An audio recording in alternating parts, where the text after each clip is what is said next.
I'm Evelyn, I'm 30, and the night my sister told me, you'll never buy a house, I had just wired her another $5,500 in rent. My hands were shaking over the confirm button while my bank balance slid towards zero. She was sipping cocktails in a rooftop bar. I was basically paying for, laughing about passive income, while I sat alone in a too-perfect apartment that didn't feel like mine. In that moment, something inside me snapped. If she really thought I'd be her renter forever, she had no idea who I could become when I was angry and broke at the same time. Olivia has always been the successful one. She's older, sharper, the girl who color-coded her notes and got into business school on a scholarship. I was the artsy little sister with messy hair and sketchbooks. Our parents didn't say favorite, but they lit up when they talked about Olivia's achievements in a way they never quite did with mine, when she went into real estate and started closing big deals. It was like the world proved them right. At 28, she bought a sleek condo downtown and an investment unit in the same building.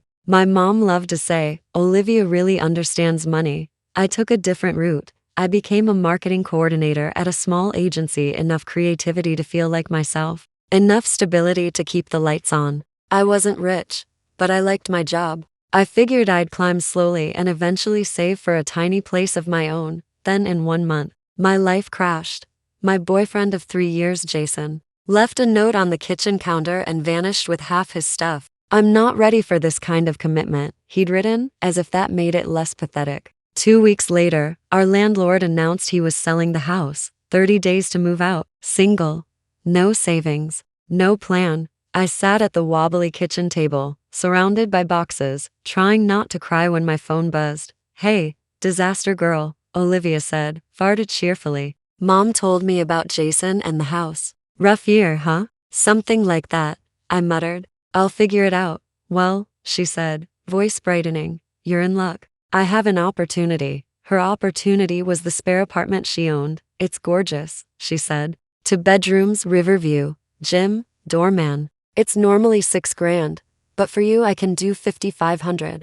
I'm basically losing money. I almost laughed. Olivia, that's my entire paycheck. You're so dramatic, she sighed. This is the city. Quality costs. Besides, do you really want to live with strangers at 30? You can heal. Focus on your little job, not worry about safety. My job isn't little, I said. She ignored that. Look, Evie, some people are buyers, some are renters. You're not the house buying type. You like freedom and creativity. Owning would just trap you. Let me handle the property side. That's what I'm good at. You're not the house buying type. I should have walked away. But I was heartbroken, exhausted, and scared of ending up in some sketchy basement with 3 roommates and a mold problem. Her photos looked like a magazine spread: light, views, clean lines. I told myself it would be temporary, just until I got back on my feet. I signed the lease oddity first. The building felt like a fantasy. I had a gym, a doorman who learned my name,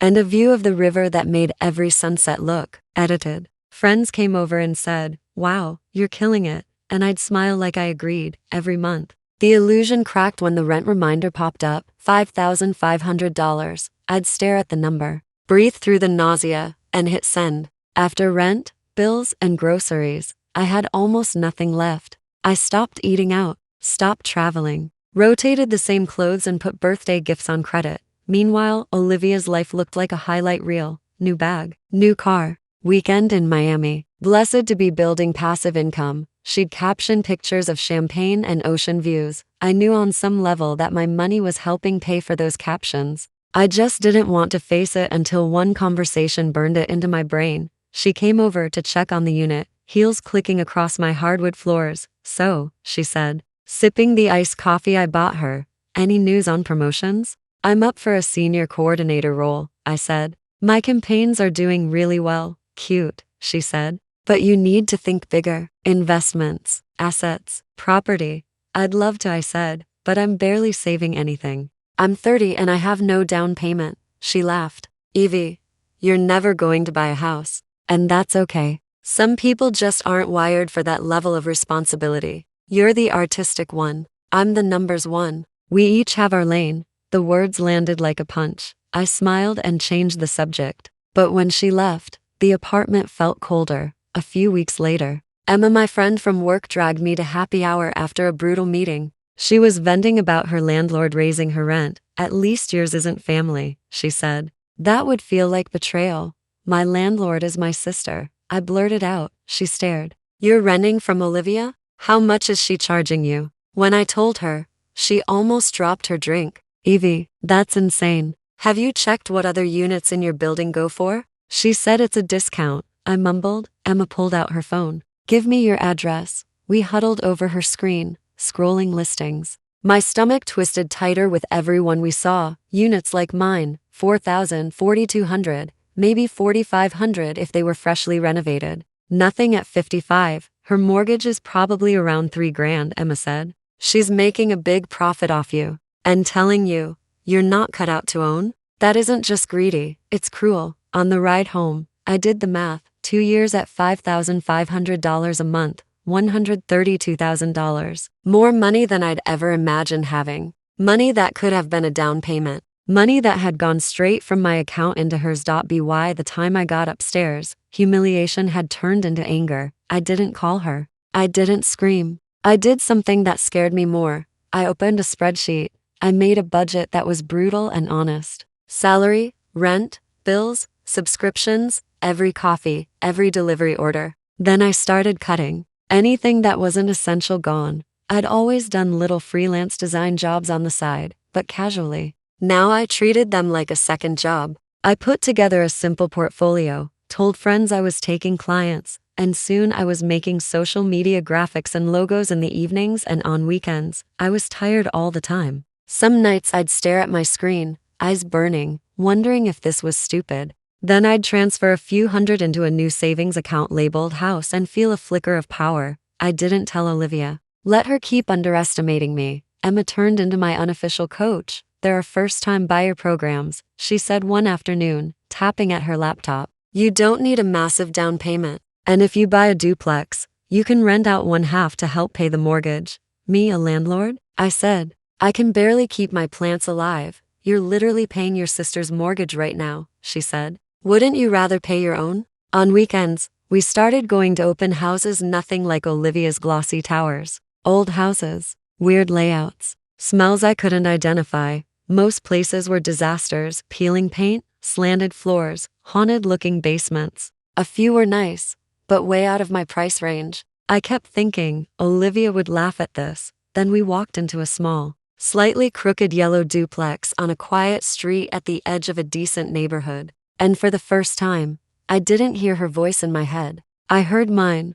The place wasn't fancy. Beige walls, old cabinets, scuffed floors. But it had 2 front doors, 2 mailboxes, a tiny backyard with an overgrown bush pretending to be a tree. The mortgage broker ran the numbers: my salary, my side hustle income, my savings. A first-time buyer program, and looked up at me. If you can afford to pay $5,500 in rent, he said. You can afford this. My throat got tight. You're sure? He nodded. As long as you know it'll be work. Being an owner always is. A few weeks later, I signed a stack of papers with trembling hands and walked out with a key in my palm. The first time I opened the door to my own duplex, it smelled like dust and old paint. Sunlight slanted across the empty living room. I pressed my hand to the wall and whispered, I did it.